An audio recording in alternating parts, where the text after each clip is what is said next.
Free fire কি আস্তে আস্তে ডেড হয়ে যাচ্ছে এবং ব্লাড স্ট্রাইক কি পরবর্তী গেমের রাজা হবে? তো সেটি জানার জন্য এই ভিডিওতে আমরা 5টি টপিক নিয়ে আলোচনা করব। এই টপিকগুলো দেখার আগে তোমরা এই লাল বাটনটাকে একটা ঘুষি মেরে সাদা করে দাও। আমার প্রথম বিষয়টা হচ্ছে লবি। এই ফ্রি ফায়ারের ব্যাকগ্রাউন্ডটা আমার কাছে আসলে অনেক ভালো লাগছে। যা কিছু আছে সব কিছুই ব্লাড স্ট্রাইকের মতনই লাগছে আমার কাছে। তো এখন কথা বলা যাক ব্লাড স্ট্রাইক নিয়ে। ব্লাড স্ট্রাইক গেমটা সাধারণত বানানো হয়েছে রিয়েলিস্টিকভাবে, তো সেই কারণে এই গেমের যে ব্যাকগ্রাউন্ডটা আছে সেটাও দেখতে রিয়েলিস্টিকই হবে। তো এখানে 1 নাম্বার পেয়ে যাচ্ছে ফ্রি ফায়ার। 2 নাম্বার হলো প্লেন।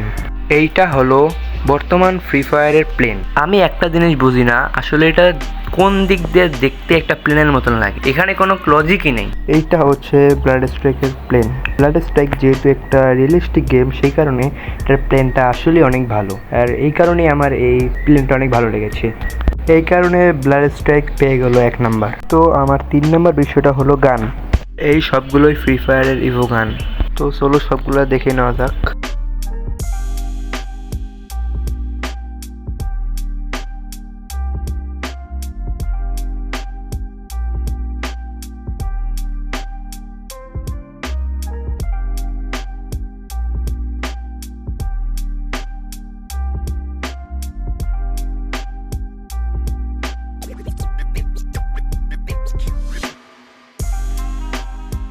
ফ্রি ফায়ারে একটা ইউনিক জিনিস আছে, যেমন তোমরা এই বাটনে ক্লিক করলে তোমরা গানটাকে হাতে নিয়ে দেখতে পারবে, আবার এই বাটনে ক্লিক করলে তোমরা গানটাকে জুম করেও দেখতে পারবে, আবার এখানে এই ট্রাই আউট বাটনে ক্লিক করলেও তোমরা গানটাকে ট্রাই করে দেখতে পারবে, যেটা আসলেই খুবই ভালো একটা ফিউচার হিসেবে আমি মনে করি।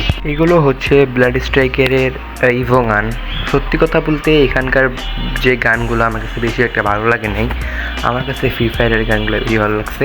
আর এখানে একটা অসুবিধা হলো কি, যে ফ্রি ফায়ারের যে ট্রাই আউট, গানটাকে হাতে এনে দেখা, জুম আউট করা, এগুলোর কোনো অপশান ছিল না। তো সেই কারণে এখানে 1 নাম্বার পেয়ে গেল ফ্রি ফায়ার। তো গাইজ, আজকের ভিডিওটা এই পর্যন্ত। যদি তোমাদের ভালো লাগে থাকে অবশ্যই লাইক সাবস্ক্রাইব করতে ভুলবে না, এবং লাস্টলি তোমরা কিন্তু অবশ্যই কমেন্ট সেকশনে বলবে তোমরা কি বর্তমান ফ্রি ফায়ার খেলো নাকি ব্লাড স্ট্রাইক খেলো।